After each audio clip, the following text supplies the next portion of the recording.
Hi friends, माझं नाव चैतन्य पत्के आहे आणि welcome back to my YouTube channel. आपण या व्हिडिओमध्ये प्रिव्ह्यू बघूया भारत विरुद्ध आयर्लंड, जो Nassau County International Cricket Stadium East Meadow New York येथे सामना खेळवण्यात जाणार आहे. आज 8 वाजता या सामन्याचं थेट प्रक्षेपण आपल्याला सॅटेलाईट टी व्हीवर बघता येईल आणि आपण ॲनालिसिस करूया. पहिले तर सगळ्यात पहिले आपण पिच रिपोर्ट जाणून घेऊया काय. हे तेच स्टेडियम आहे ज्या स्टेडियमवर श्रीलंका विरुद्ध दक्षिण आफ्रिका हा सामना खेळवण्यात गेला आणि श्रीलंका तर 80 रन पण नाही करू शकली. कम्प्लिटली साऊथ आफ्रिकन बॉलर्सनी धुवा उडवून टाकला होता श्रीलंकेचा. पण नंतर मला बघायला मिळालं, मी फर्स्ट इनिंग्समध्ये पण ऑब्झर्व केलं होतं, नंतर पण मी ऑब्झर्व केलं की जे पिच होतं ते ॲक्च्युली बॅटिंगसाठी खूप डिफिकल्ट होतं. श्रीलंकन बॅट्समनला जी डिफिकल्टीला सामोरं जावं लागलं, कारण साऊथ आफ्रिकेचा पेस अटॅक श्रीलंकापेक्षा काही पटीने सुपिरियर आहे, हे तुम्हाला मान्य करावंच लागेल. बट साऊथ आफ्रिकन बॅट्समनला पण खूप डिफिकल्टी झाली श्रीलंकन सीमर्सला निगेट करायला. पिच स्लो होतं, लो होतं, त्याच्यामध्ये व्हेरिएबल बाउन्स होता आणि समजा बॉलर्सनी कटर्स वगैरे काही ट्राय केले तर त्यांना पण मदत मिळत होती. स्पिनरसाठी पण बॉल टर्न होत होता. समजा जर स्पिनरने बॉल टर्न करायचा प्रयत्न केला तर स्पिनरसाठी पण पुष्कळ हेल्प होती. सो बॉलिंगसाठी तर हे पिच अक्षरशः स्वर्गासारखे, इट इज लाईक पॅराडाईज. बॅटिंगसाठी थोडं डिफिकल्ट असू शकतं. दुसरा महत्त्वाचा भाग म्हणजे जे आउटफील्ड आहे ते आउटफील्ड पण ॲक्च्युली खूप स्लो होतं आणि आउटफील्डमध्ये सगळी तुम्हाला माती दिसत होती. आता जसं की तुम्हाला माहिती आहे की हा T20 विश्वचषक अमेरिका आणि वेस्ट इंडिज दोन्ही देशांमध्ये खेळवण्यात येत आहे. वेस्ट इंडिजचे तर भरपूर आयलंड असतात, तिथे क्रिकेट तर पॉप्युलर आहेत. जसं की तुम्हाला माहिती आहे की वेस्ट इंडिज ॲक्च्युली एक देश नाही आहे, वेगवेगळे बेट मिळून एक वेस्ट इंडिज म्हणून होतं. वेस्ट इंडिजमध्ये तर ट्रिनिडॅड, जमैका, विंडवर्ड आयलंड असे पुष्कळ, गयाना झालं, असं पुष्कळ आहे. बट US आता ICCला गेम एक्सपांड करायचं आहे, कारण जसं क्रिकेटचं पॉवर हाऊस वर्ल्ड क्रिकेटचं इंडिया आहे, बरोबर. बट सगळ्यात जास्त जो पैसा आहे, स्पोर्ट्स मार्केट सगळ्यात मोठं ते युनायटेड स्टेट्स ऑफ अमेरिकेचं आहे. आणि क्रिकेटने यावेळेला पुष्कळ अगोदर पण ट्राय केलं वेगवेगळ्या, आता मी त्या टॉपिकमध्ये नाही जाणार, थोडासा मी भरकटून जाईल आणि दुसऱ्याच विषयामध्ये निघून जाईल, सॉरी त्याच्यासाठी.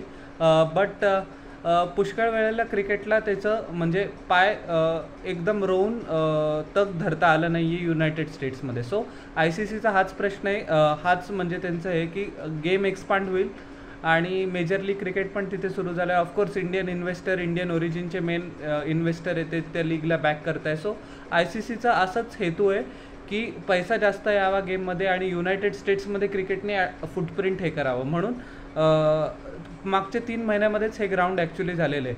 ॲडिलेडून ड्रॉप इन पिचेस ऑस्ट्रेलियामधनं पण इम्पोर्ट करण्यात आलेले आहे आणि जे स्टेडियम आहे ते 3 महिन्यात बनलेले आहे. सो आउटफील्डमध्ये पण माती ॲक्च्युली जास्त आहे, जी तुम्हाला दिसत असेल ज्या तुम्ही ऑब्झर्व केलं आहे. सो आउटफील्ड स्लो आहे. सो माझा असा अंदाज आहे की आयर्लंडचे बॅट्समन आणि इंडियाचे batsman in particular aerial shots या मॅचमध्ये जास्त खेळतील, कारण व्हॅल्यू त्याला जास्त असेल. पिच जसं की मी तुम्हाला सांगितलं की बॉलरसाठी चांगलं आहे. जी टीम पहिले टॉस जिंकेल त्यांनी नक्की बॉलिंगचाच निर्णय घ्यावा, अशी माझी म्हणजे लॉजिक सांगतं ते. आता ते कॅप्टनवर निर्भर करतं काय नाही. आता आपण सगळ्यात पहिले आयर्लंडची टीम ॲनालिसिस करूया. पुष्कळ इंडियन फॅन्सला काही नेम्स माहिती आहे पण पुष्कळ माहिती नसतील. सो मी तुम्हाला महत्त्वाचे खेळाडू सांगतो. पॉल स्टर्लिंग, जो खूप वर्षापासून मिडलसेक्ससाठी काउंटी क्रिकेट पण खेळतो आहे. आयर्लंडचं 10 वर्ष प्लस तो प्रतिनिधित्व करतो आहे. कर्णधार आहे आयर्लंडचा या टुर्नामेंटमध्ये तो ॲक्च्युली. अँड्रू बॅलबर्नी पण चांगला आहे. त्यांनी T20 स्वतःला प्रूव्ह नाही केलं आहे, पण एक खूप कॉम्पॅक्ट प्लेअर आहे जो अँकरची इनिंग्स करू शकतो. हॅरी टेक्टर पण एक जबरदस्त अंडररेटेड प्लेअर आहे. जसं की तुम्हाला आठवत असेल 2022 जो विश्वचषक झाला होता ऑस्ट्रेलिया विरुद्ध आयर्लंड, त्या गेममध्ये त्यांनी मिचेल स्टार्कला धुतला होता आणि त्याचं टॅलेंट दाखवून दिलं होतं हॅरी टेक्टरनी. बॉलिंगमध्ये जॉश लिटिल तर बोथ वेज बॉल स्विंग करतो, तो गुजरात टायटन्ससाठी पण खेळला होता.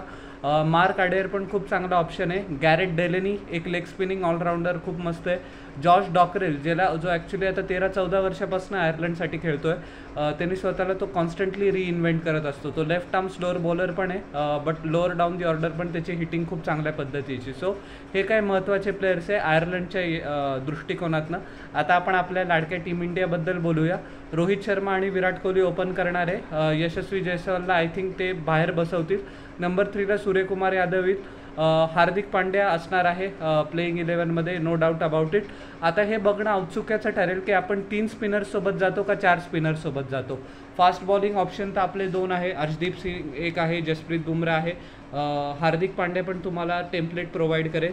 सो रवींद्र जडेजा माझ्या मते एक असायला पाहिजे.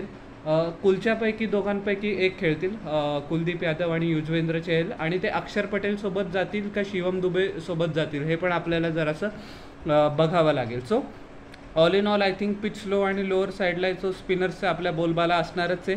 मी आयर्लंडला काय म्हणतात त्याला की म्हणजे असं कुचक्या हेतूने नाही म्हणत आहे, but overwhelming favourites of course team India आहे.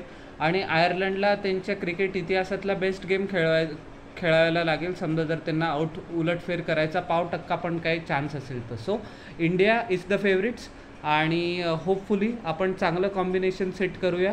आणि जी 9 तारखेला मॅच आहे, आता मी असं नाही म्हणत की या मॅचला वॉर्मअप मॅच म्हणून ट्रीट करा, बट जी आपली प्लेइंग 11 जी पहिल्यांदा या टुर्नामेंटमध्ये खेळणार आहेत. आता तसं बांगलादेश विरुद्ध वॉर्मअप मॅच झाली होती, टीम मॅनेजमेंटला एक काय म्हणतात त्याला की एक आयडिया येऊनच गेली असेल की कोण कोण आपल्या प्लेइंग 11मध्ये असणार आहे. बट या मॅचनी अजून पुख्ता होईल की 9 तारखेला आपल्याला कोणते प्लेयर्स ॲक्च्युली उतरवायचे आणि आपलं काय कॉम्बिनेशन असायला पाहिजे, परम्युटेशन कॉम्बिनेशन आजच्या मॅचनंतर काही चेंज करायचे का नाही करायचे. सो या छोट्या छोट्या गोष्टी आपल्याला जे 9 तारखेला रविवारी जो पाकिस्तान विरुद्ध सामना होणार आहे त्याचं आपल्याला कळेल. सो तुम्हाला माझं या मॅचचा प्रिव्ह्यू कसा वाटला हे जरूर न चुकता खाली कॉमेंट सेक्शनमध्ये मला सांगा.